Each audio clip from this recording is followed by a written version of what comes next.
퀴즈부터 해야 되겠죠? 우리 옛날 가요 중에 이런 게 있어요. 갑돌이와 갑순이. 여러분 생각나십니까? 이런 가요? 갑돌이와 갑순이. 제가 노래는 안 하겠습니다. 여러분들이 피곤해 하실까봐 노래는 안 하겠는데 이 가사의 그 빈칸을 알아맞히시는 거예요. 3절까지 있는데 3절 3개를 다 알아맞히신 분은 제가 오늘 음식 2가지를 해왔어요. 맛이 있는지 없는지는 그건 또 다른 문제긴 한데 맛이 있을 거라 믿음으로 믿고 개인적인 대접을 해드리겠습니다. 아, 원래 제가 이렇게 상품을 얘기를 하면 와 할 줄 알았어요. 근데 실물이 없으면 여러분 안 믿더라고요. 근데 음식을 갖다 놓을 수가 없어가지고 제가 여기 있어요. 여기 사무실에 있어요. 다음부터는 뭐래도 여기다 갖다 놓고 여러분한테 믿게 해드리겠습니다. 진짜 보통 분들이 아니야. 여러분들은 안 속아. 하도 살아보셔가지고. 예. 근데 강대상에서 거짓말을 하겠습니까? 갑돌이와 갑순이는 한 마을에 살았더래요. 둘이는 서로 사랑을 했더래요. 그러나 둘이는 마음뿐이래요. 겉으로는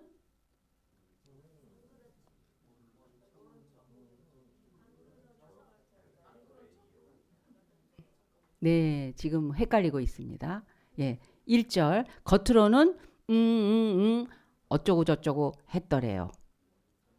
예, 그게 1절이고요. 자, 뭐 안 그런 척 모른 척 막 이야기 막 나왔어요. 그러다가 2절 그러다가 갑순이는 시집을 갔더래요. 지금 청년들이 제일 놀래. 자기한테 그런 일이 일어날까 봐. 갑순이는 시집을 갔더래요. 시집간 날 첫날 밤에 한없이 울었더래요. 갑순이 마음은 갑돌이 뿐이래요. 겉으로는 음, 음, 음.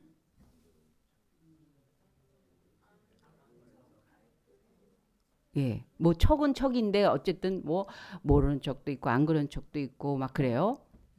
그다음에 3절 갑돌이도 화가 나서 장가를 갔더래요. 장가 간 날 첫날 밤에 달 보고 울었더래요. 갑돌이 마음도 갑순이 뿌리래요. 이런 바보들이 있나. 근데 겉으로는 했더래요. 아우 역시 연세가 있으셔. 처음엔 갑순이는 둘이는 마음뿐이래요. 겉으로는 모르는 척했더래요. 그러다가 시집을 갔잖아요. 갑순이가. 갑순이 마음은 안 그런 척했대. 갑돌이는 고까짓것 했대. 그래서 인생 망쳤대. 망쳤대요. 3개를 다 같이 맞히신 분이 있나요? 네, 없는 것 같아. 그러면 오늘 점심 제가 또 알아서 먹겠습니다. 네. 진짜 마음을 안다라는 게 너무너무 중요해요. 그죠? 너무 중요해요. 도대체 하나님 마음을 알 길이 없어. 진짜. 너무 좋으신 분인 것도 알고 능력이 있으신 분도 알고 사랑이고 십자가 사랑 뭐 조건 없는 사랑 은혜 자비 긍휼 용서 인내하심 끝까지 함께하심 다인데 과연 실감이 안 나. 근데 실감이 안 나. 그리고 성경도 뭐라 그러냐면요. 난 너희들이랑 같이 안 가 그랬어요. 오늘 말씀 보니까 이스라엘 백성들한테 같이 안 가. 왜냐하면 니네들 보면 내가 진멸할 것 같아. 싹쓸이 할 것 같아. 근데 과연 이스라엘 백성들이 그걸 모르질 않아요. 노아 홍수도 알고 심판하실 때 보면 끝장내게 하시거든요. 되게 무서워요. 하나님의 그 권능과 능력으로 하나님이 한번 그냥 마음 먹고 하면 내가 네 손에 붙였어. 그럼 무조건 이기거나 무조건 지거나 나 너 아닌 것 같아. 그럼 끝장나거나 이런 걸 알거든요. 그럼 도대체 하나님의 조건 없는 사랑, 은혜와 긍휼과 자비와 기도의 응답과 사랑과 인내와 내가 믿고 나를 다 맡기고 의지하고 과연 하나님 만만세 할렐루야 찬양과 예배드립니다. 그게 도대체 이 앞뒤가 안 맞는다고.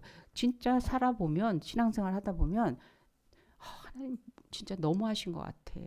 이번에 꼭 좀 도와주셔야 되겠고, 그리고 왜 내가 잘못한 것도 아닌데 내가 왜 이런 일을 당해야 되고, 하나님 왜 그거를 해결하시지 않고 돌아보시지 않고, 왜 남들은 저렇게 편한데 나는 왜 고생하고, 뭐 이렇게 나중에 보면 그게 다 뭐 하나님의 뜻이라고 하지만, 근데 그동안에 당한 나는, 그 보낸 세월은, 내가 겪은 이 고통과 그거는 지나고 나면 아무것도 아닌가? 뭐 나중에 잘해 주신다는 것이 좀 그때는 억울할 때가 있고요. 좀 그래요. 그래요. 또 내가 그렇게 하겠다고 한 것도 아니고 일방적으로 사명을 주시고 막 끌고 가시고 그러는 거 아닌가? 하나님의 진짜 진심 마음, 뭐 보이지 않는 하나님은 또 그렇다고 해. 보이는 사람도 진짜 마음 알기가, 진짜 마음을 알면 그렇게 오해로 곡해하고 상처받고 뒤집어지고 아파하고 하지 않을 일은, 우리가 상상 내 식으로 해석하고 잘못 알고, 그리고 이게 통하지 않고 소통이 안 되고 해서 불행한 일들이 너무너무 많은 거예요.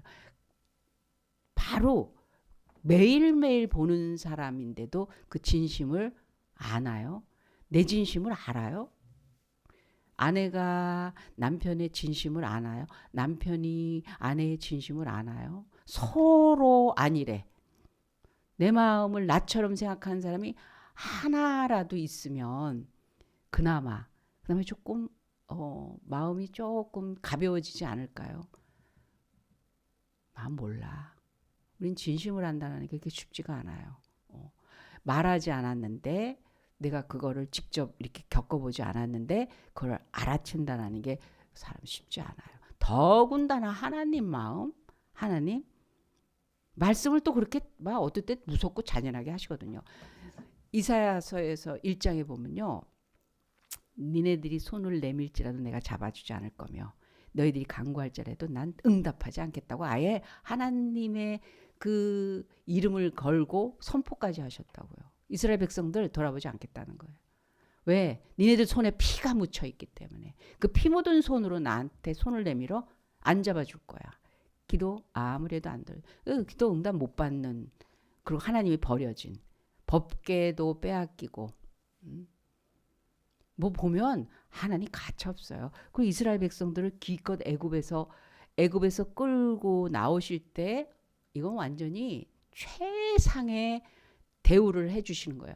너희는 다른 사람 다 10가지 재앙으로 애굽이 그 큰 나라 대단한 왕서부터 몽땅 다 눈물바다가 될 때 너희들은 이렇게 지켜지고 이렇게 지켜지고 이렇게 지켜지고, 너희는 특별해, 너희는 안전해, 너희는 완전히 내 품에서 최상의 대우를 받을 거야. 누구도 너희를 못 건드려. 그렇게 해서 데리고 나오셨다고요.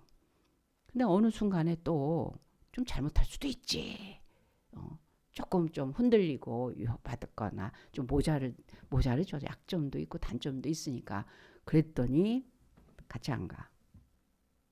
왜? 너희들 보면 진멸할까 봐 도중에. 그렇게 얘기를 하시는 거예요. 같이 안 간다고. 근데 우리도 보면 그렇잖아요. 마음대로 해. 그 소리 들을 때 어떠세요? 마음대로 해. 이제 됐어. 아, 신경 쓰지 마. 이제 나한테 뭐 눈치 보지도 마. 알아서 해. 마음대로 해. 그러면 야, 신난다 그래요? 엄마가 그랬어. 마음대로 하라고. 신나. 나 이제부터 마음대로 할 거야. 감사합니다.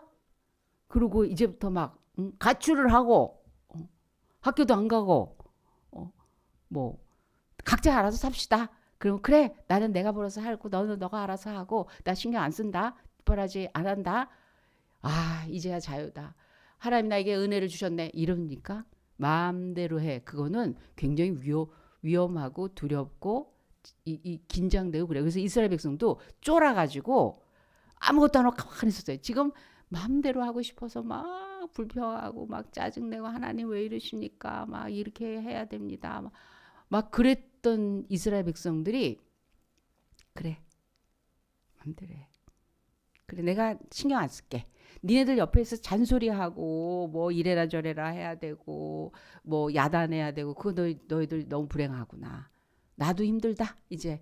그러니까 각각 자기 길을 알아서 하자. 나는 나대로 가고 너희는 너대로 살고 그렇게 하자. 괜히 부딪히면서 내가 너희들 또 뭐라고 하면서 화내면서 진면할까 봐 우리 각자 알아서 살자.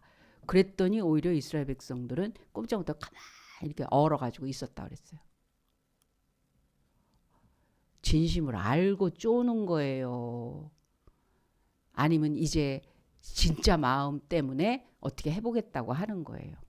쪼는 것도 하나님 진심 모르는 거고, 야 그렇게 얘기하셨잖아.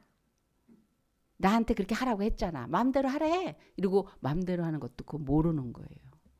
우린 하나님의 진심을 제대로 아는 거에서부터 진짜 신앙생활을 하는 겁니다. 진짜 하나님의 진심을 아는 데서부터 구원이 있고 은혜를 알고 충만한 축복을 경험하고 응답받고 열매를 얻는 삶을 가는 거예요. 그래서 진심을 안다는 게 되게 중요해요. 되게 중요해요. 하나님의 진심을 하나님은 이 사건을 통해서 우리에게 알려주시고자 합니다. 하나님의 진짜 진심이 뭔가. 왜? 진심을 알면 말을 듣고 그걸 제대로 해석해요. 제대로 이해해요. 제대로 해요. 그럼 어떡하라는 거야? 하고 그냥 말을 해야 알지. 아니 말해서 아는 것과 말하지 않아도 알아야 될 내용들이 있어요. 이 관계 속에서는 말하면서부터는 더 이상 진심이 아닌 경우가 많아요. 진심은 훨씬 더 깊이에서 나오는 거거든요. 우리 부모님들의 마음을 아이들이 진심을 아나요? 알기 어려워요. 또 자식들의 마음을 부모님이 또 모르는 것도 많더라고. 아이들의 진심을 그렇게 정말 속속들이 파악하고 거기서부터 반응을 하고 거기서부터 어떤 다음을 이어갈 수 있는 그런 지혜로움, 그런 어떤 성숙한 관계성, 이게 잘 안 될 때가 있어요. 부부는 물론이고 그렇게 중요한 서로 협력하는 한 팀이고 같은 편을 먹는 부부끼리도 그 진심을 안다라는 게 그 쉽지가 않아요. 근데 이건 분명합니다. 하나님의 진심을 아는 그 통찰력과 그 감각과 그 시각이 열리면, 그 세계가 열리면 다른 것의 자신의 진심을 포함한 모든 관계의 진심의 세계가 열려요. 그렇게 깊은 거예요. 하나님의 진심을 안다라는 건. 그렇게 원론적인 거고 본질적인 거예요. 하나님이 모세에게 그렇게 합니다. 이 백성은 애굽에서부터 이끌어낸 사람들이라. 내 백성이다. 그렇게 얘기하는 거예요. 애굽에서 이끌어낼 때의 그 내용을 다 함께 아우러져서 얘기하는 거예요. 그냥 나왔다가 아니에요. 그러니까 문장과 문장 사이에 있는 행간의 그 의미를 알아야 이 문장 다음에 이 글이 왜 나오는가를 아는 것처럼 그냥 문장만 해석하면 어떤 분들은 그래요. 얘기를 이렇게 하면 하나님이 그러시잖아요. 아담아 내가 어디 있느냐? 그러면 저 여기 있어요. 이 답이 아니잖아요. 그 진심이 뭐예요? 너 왜 그랬어? 네 마음이 어디 있어? 너 지금 방향이 잘못돼서 수정해야 돼. 너 어디서부터 지금 뭐 하자는 거야? 너 인생에 제일 중요한 게 뭐야? 너 지금 큰일 났어. 이 얘기를 하는 거거든요. 아담아 내가 어디 있느냐? 먹지 말라는 걸 먹고 나자 하나님이 나타나셔서 네가 어디 있냐 할 때 그때 저 여기 있거든요. 이게 답이 아니잖아요. 진심을 모르면 그렇게 나와요. 할 얘기 다 했어. 물어보는 거 대답 다 했어. 나는 정답을 얘기했는데 뭐가 잘못된 거야? 가인에게 내 동생 아우가 어디 있느냐 그랬어요. 이미 죽였어요.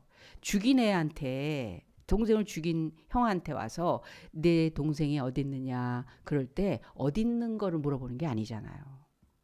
근데 가인은 그렇게 얘기해요. 내가 동생을 지키는 자이니까 왜 나한테 그걸 물으세요? 내 책임이에요? 이렇게. 가인이 지금 굉장히 심각한 상황인데 하나님도 못 알아보고 자기 한 짓거리에 대해서 아무런 기준이 없어. 기준이 다 흔들려 버려가지고 엉망진창이 된 상태에서 답이라고 얘기하는 거예요. 제가 동생 지키는 자는 아니니까 제가 몰라도 되죠? 네 동생 어디 있냐 그랬더니 제가 모르는데요. 답인 거예요. 문장과 문장, 말과 말 사이에 그 의미를, 그 내용, 그 진짜 마음을 알아채야지.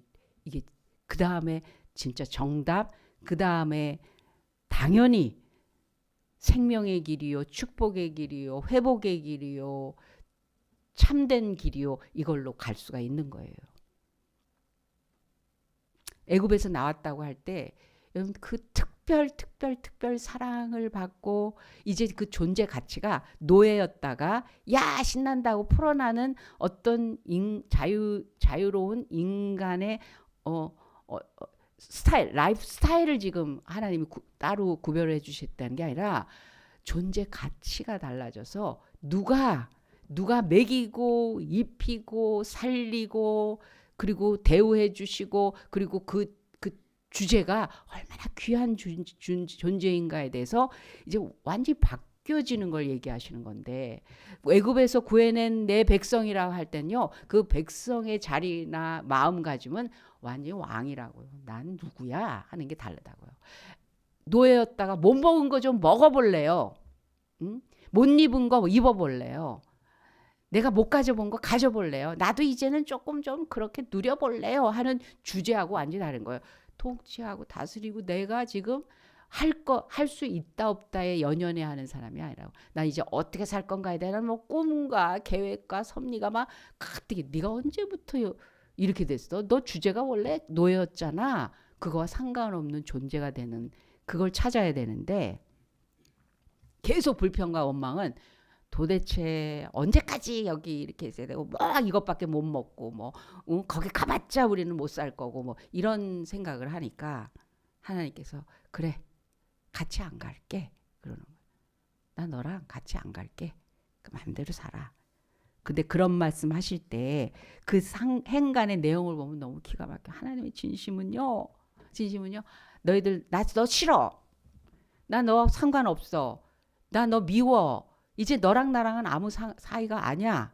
이런 거 느낄 때가 있잖아요. 하나님 침묵하시고 응답 안 해주시고 내가 어려운 일 당하고 내 마음 상처받았는데 외로운데 어떤 변화도 없고 그런 걸 느낄 때 하나님과 내가 지금 같이 어우러지는 특별한 존재 같지가 않잖아요. 그럼에도 불구하고 하나님은 그런 상황에서도 진심은 이겁니다. 하나님이 같이 안 간다고 하셔놓고는요. 여러분 가나안 땅에 들어가게 될 거야. 이렇게 얘기하세요. 적과 꿀이 흐르는 가나안 땅에 들어가게 될 거야. 여러분 믿고 싫고 너희들 섭섭하고 안타깝고 속상하고 그러면요. 그래 알아서 살아 그랬으면 신경 안 써야 되잖아요. 그런데 적과 꿀이 흐르는 가나안 땅에 들어가게 될 거래. 주실 건 주셔.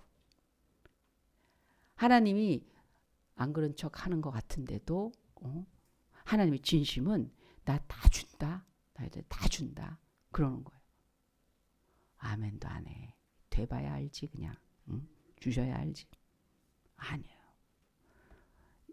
누가복음 15장에 보면 탕자의 비유가 나오잖아요. 자, 하나님에 대한 오해를 고치라고 예수님이 비유를 얘기를 하시는 거예요.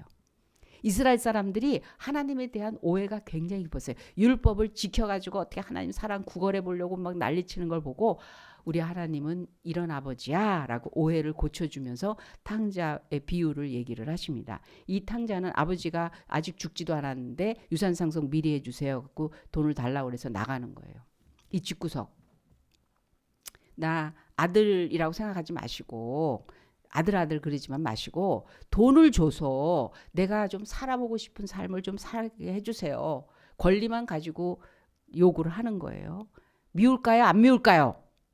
아빠는 미워요. 이러면 속상해 안타까워. 섭섭해. 어떻게 또 그렇게 얘기할 수가 있냐. 이거 죽으라는 거와 마찬가지인 거 똑같은 거니까. 그냥 나 돈 좀 주세요. 유산을 상속하시죠. 미리 이렇게 얘기하는 거예요. 나 원래 주기로 한 거 있잖아요. 그래서 줘 보냅니다. 여러분 그러면 야 너 내 아들 호적에서 내 파겠다. 뭐 나 죽기를 바래? 뭐 유산상속 그게 왜 네 거냐? 내가 주고 싶어 해주는 거지. 너 싫으면 네가 나가. 나 너랑 같이 안 가는 그 소리. 너 싫으면 네가 알아서 나가. 나한테 무슨 권리 행사하려고 하지 마. 그래야 되잖아요. 그런데 아버지가 아무 말 안 해요. 그래 가. 근데 돈을 줘서 보내. 돈을 줘요. 걔 망할 거 뻔히 알아. 걔 세상도 모르고 사람들 자기 난 돈만 있으면 이만큼 살아낼 텐데 하고 막 신난다고요. 다 나 좋아해. 내가 하면 뭐든지 잘 될 거야. 이렇게 생각하는 그 엉망진창을 이 아버지는 뻔히 들여다봅니다. 넌 내 돈 다 말아먹고 올 거다. 괜히 돈만 없어지지 뭐. 그리고 저거 와서 또 괜히 와서 빌 붙을까 봐. 싫을 수도 있어요. 그런데 없어질 거 알면서 돈 주십니다. 없어질 거 아시면서 가만히 계세요. 마음대로 해놓고 가만히 계시면서 시간 내 것처럼 쓰게 하셔. 건강 내가 마음대로 해도 될 것 같이. 내게 주신 재능과 달란트와 그걸 내 기쁨이나 내 만족으로 막 해서 소비하고 낭비하고 그런 거 내버려 두셔. 가만히 두세요. 주시면서. 주시고 가만히 뺏어 가시지 않으세요. 가만히 두세요. 하나님의 진심은요. 야, 너 안 되겠다? 이렇게 하시는 것 같은데도 주실 거 주십니다. 이 탕자가 이제 가서 결국 과연 망해가지고 배가 고파서 이제는 빌붙어서 구걸하러 오는 거야. 아버지하고 오는 게 아니에요. 저 그냥 하인 중에 하나라고 생각해 주세요. 그냥 먹을 것만 있어도 됩니다. 그러고서 와서 이제 기어 들어오는 거죠. 이 아버지 어때요? 자식이 나간 때부터 기다리십니다. 그래서 아들이 거렁뱅이 옷을 입고 기어 들어올 때 보니까 집에서 먼 거리까지 나와 있다 그랬어요. 아버지가. 상가가 먼데. 그리고 그날 오는 줄도 몰라요. 그러니 매일 나와서 기다린 거예요. 아버지가. 아버지의 진심은 아버지 나 미워해. 아버지 내가 이 꼴 해서 갔을 때 안 받아줄 수도 있어. 이 아들은 그렇게 생각하는 거예요. 그렇지만 먹을 때는 거기밖에 없어. 그래서 그지로 구걸하러 오는데 이 아버지는 아니었다고요. 가봐라. 그래. 네 맘대로 살아. 그랬지만 기다립니다. 기다리고 돌아오자마자 여기서 보면 네 가지를 하시는데 살진 송아지 잡아주시고 제일 좋은 옷을 입혀주시고 손에 가락지를 끼워주시고 발에 신을 신겨주세요. 오자마자. 근데 여기에 원어 내용을 보면요. 살진 송아지에 정관사가 붙어 있어요. 그러니까 유일한 살진 송아지. 우리 기리오 진리오 생명이신 예수 그리스도 그러잖아요. 우리의 구세주. 그러니까 길이 많아요. 세상에서 사람들이 얘기할 땐. 다 이 종교 저 종교 구원 다 얘기합니다. 생명에 대해서도 얘기하고요. 길에 대해서도 얘기하고요. 진리에 대해서도 얘기해요. 다 자기네가 진리래. 그런데 예수님이 그랬어요. The truth. 유일한 진리, 유일한 길, 유일한 생명. 우리 하나님께로 갈 수 있는. 하나님 아버지께서 예비해 놓으신 유일한 독생자, 하나밖에 없는 아들을 우리를 위해서 다 내어주신 그분이 우리의 구세주라는 거예요. 그런데 여기 아버지가 탕자가 돌아올 때 오자마자 살진 송아지를 잡아주어서 먹게 잔치를 벌입니다. 근데 이 살진 송아지를 너라고 정관사를 붙여서 그러니까 아들이 돌아올 때를 알고요. 어린 새끼서부터 얘를 잘 키워서 이 아들이 올 때 이걸로 잔치해야지. 준비하신 하나님. 주시고 싶어 하신 하나님. 주려고 하시는 하나님. 제일 좋은 옷. 손에 가락지라는 건 사랑의 정표잖아요. 결혼할 때 반지 주거니 받거니 하잖아요. 사랑의 정표죠. 발에 신을 신겨. 노예들은 발에 신이 없었어요. 옛날에. 그러니까 귀한 아들로 처음부터 인정한 거예요. 이 아버지는 이 아들을 맞이한 거예요. 하나님은 우상 숭배하고 변명하고 핑계대고 원망하고 불평한 이스라엘 백성들에게 같이 가시지 않겠다고 해놓고 그러면서도 주실 거 다 주세요. 진심은. 진심, 하나님의 진심은 어떠냐? 우리의 삶 구석구석을 하나님 다 함께 하시고 들여다보시고 채우시고 도와주시고 하시는 분이시라는 거예요. 탕자 돌아오면서까지도 그걸 몰랐어요. 두 번째로 이 이스라엘 백성들에게 하나님이 난 너희랑 같이 안 가. 보기만 하면 너희들 지면할까 봐 그렇게 말씀하시면서도 진심은 뭐 하시냐면요. 그러면서 가나안에 들어가게 될 건데 가나안에 들어가면 7 족속이 있거든. 근데 내가 천사들을 보내서 다 이기게 해줄게. 그래요. 같이 안 가겠다고 하면서. 하나님의 진심. 하나님의 진심. 가나안 땅에 가서 그 땅을 점령하고 살 수 있도록 싸워서 이기게 하기 위해서 천사를 파송하시겠다고 하시는 것입니다. 정말 기가 막힌 은혜 하나님이시죠. 정말. 하나님은 이기게 하시는 분이십니다. 하나님의 속셈은 사랑이시요 승리이시기 때문에 그렇습니다. 그래서 하나님의 약속을 붙들고 지금 너무 힘들어. 지금 이기기에는 너무 약한 나와 현실은 너무 어렵고 힘들고 뚫고 가기에는 지치고 그런 상황일지라도 하나님과 같이 가겠다고 하는 사람에게는 하나님께서 반드시 하나님 붙들고 있는 사람에게는 하나님께서 그 적진 속에 뚫고 들어갈 때 승리하게 하시는 하나님이십니다. 어느 나라의 왕이 백성들에게 이제 그 광고를 했어요. 내가 아들이 없고 딸이 하나 있는데 이 딸을 시집을 해야 되겠는데 딸에게 걸맞는 사람을 고르려고 하는 거예요. 그래서 좀 힘이 있어야 되잖아요. 근데 이게 강에서 여기서 저기까지 헤엄쳐서 가서 왔다 갔다 해야 되는 거예요. 근데 이 강에 악어가 우글우글 한 거야. 용맹하고 실력 있고 그리고 담대하고 그럴 수 있는 그런 힘을 가진 젊은 청년 내가 사위로 삼겠다. 그래서 방을 붙인 거예요. 그 딸은 하나밖에 없으니까 나라 상속도 받잖아요. 우리가 딸하고 결혼하면 끝장나는 거야. 그 인생은. 그래서 누구라도 욕심내고 탐을 내고 자기가 하고 싶은 일인데 하필이면 거기에 우글우글한 아우가 있는 거예요. 그래서 다들 마음은 원이라도 육신이 약하도다.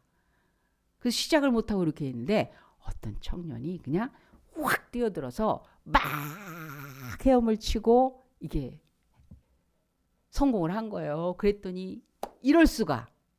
어떻게 거기서 살아남으며 어떻게 그렇게 실력이 있으며 어떻게 이렇게 용맹하며 담대할 수 있느냐. 과연 사위될 만하다. 그랬어요. 그랬더니 이 사람이 하는 말이 누가 나 밀었어. 가만히 자기도 서 있는데 누가 확 미는 바람에 뛰어들었는데 살아야 되니까 막 하다가 악어를 이긴 거예요. 믿거나 안 믿거나. 이거는요. 어쩌다가 웃기는 얘기지만 우리에겐 불가능한 일일 것 같은데 하나님이 그와 함께 하시는 진심을 가지신 분인 걸 믿고 그분과 같이 가면 어떤 상황에서도 이기게 하시는 그런 하나님이시라는 거예요. 하나님이 뭐라고 할 때에도 하나님 진심을 알아채야 되는 거예요. 마지막으로 세 번째는 하나님은요. 이 이스라엘 백성들에게 이렇게 엄한 얘기 해놓으시고 그리고 회복될 수 있는 길을 가르쳐 주세요. 회복될 수 있는 길을 가르치세요. 너희들이 목이 고든 백성이라서 내가 너희랑 같이 하는 거고 만나기만 하면 진멸할까 봐 나 따로 너희들 각각 알아서 너희는 너희대로 살아 난 나대로 살아 난 몰라 해놓고는 장신구를 떼라는 거예요. 왜? 이스라엘 사람들이 애굽에서 나올 때 애굽의 부러움을 갖고 나온 거예요. 자기가 애굽과 같은 그런 존재가 아니라 하나님의 백성의 특별한 존재라고 하고 나와야 되는데 애굽의 그 삶을 갖고 나온 거예요. 뭘 부러워하세요? 애굽은 파티를 해. 그래서 은근패물로 장신구를 하고 파티복을 입고 노예들 부리고 큰 집에서 살고 맛있는 거 먹고 쉽게 편하게 사는 게 최고다 이렇게 살았던 거예요. 그러니까 거기서 은근패물 광야에서 금거리가 왜 필요해? 뭐 어디 가서 파티할 거야? 우리가 신앙생활하면서 아름다움을 잃어버리려는 게 아니에요. 걸맞은 걸 얘기하는 거예요. 걸맞은 걸. 제가 미국에서 그 교회에서 사역을 부교육자로 사역을 할 때 청년들이 교사를 많이 했어요. 그래서 청년들 모임을 많이 했었는데 어느 날 청년들의 그 모임 가운데서 형제 자매들이 많았어요. 근데 어떤 형제가 한 자매를 놓고 그렇게 얘기하는 거 있죠. 어우, 자매님은 너무 교회 오는 걸 너무너무 사모해 갖고 옷 입다 말고 오셨군요. 그러고 있어요. 그림이 그려지세요? 응? 거의 벌거벗고 다니는 사람이 있잖아요. 아름다움이죠. 세련된 모습이고 과연 너무 멋있어 이렇게 말할 수 있는 문화가 있어요. 문화의 세계가 있어요. 근데 우리는 그렇지 않습니다. 그건 모양이 아니에요. 패션이 아니에요. 가치예요. 가치. 다운 거예요. 그런 부분만 가지고 얘기하는 게 아니라 모든 면에서 그렇습니다. 그랬을 때 하나님은 너희들이 하나님의 백성으로 지금 이 자리에 있으면서 추구하고 목표로 삼고 자신을 드러낼 수 있는 인정받을 수 있는 그 자리가 있는데 너희 왜 그런 거 가지고 티를 내? 그런 걸로 인정받으려고 그래. 그런 걸로야 뭔가 존재 가치가 있다고 생각해. 그것보다 너희가 더 귀하다는 거예요. 그것보다 너희는 너희 자리는 더 높다는 거예요. 너희는 훨씬 더 큰 영향력으로 지배하고 있다라는 거예요. 그래서 애굽식의 방식을 버리라고 이렇게 얘기를 하셨어요. 그래서 장신구를 떼어내라. 그리하면 내가 너에게 어떻게 할 것을 정하겠노라 하셨습니다. 지금 우리가 쓸데없는 이 세상식의 단장을 제하라는 말씀하십니다. 그럴 때 하나님의 진심은 그거예요. 그래서 하나님의 축복이 다시 회복된다는 거예요. 하나님은 우리에게 멀리 있는 척 하실 수 있어요. 그러나 그분은 사실은 진심은 그런 척이지 결코 우리를 떠나지 않습니다. 주시면서 승리하게 하시면서 그리고 회복의 길을 열어주시는 그런 분이십니다. 그래서 모든 것들을 이 세상과 하나님과 상관없는 것들을 갖고 있다면 우리를 오히려 자신의 명예와 자존심과 모든 소유와 이런 것들을 가장 소중한 거를 다 버리고 사랑해 주시는 하나님 앞에 우린 결단의 순간이 돼야 될 것입니다. 그렇다면 이 하나님의 진심이 그렇게 말씀하시는 척 하시면서 주실 것도 주시고 승리하기도 하시고 모든 것들을 회복시켜 주시는 하나님 감사. 그렇죠. 하나님 은혜 많으시고 사랑 많으시고 우리에게 정말 아낌없이 내어주시는 축복의 하나님이시지. 우리를 그렇게 험하게 다루실 분은 절대 아니야. 그러니 감사합니다. 쉽게 살겠습니다. 편안하게 살겠습니다. 저는 저대로 또 이렇게 하는 대로 하겠습니다.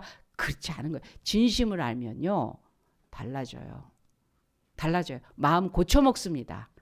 그런 마음이었구나. 내가 그걸 몰랐구나.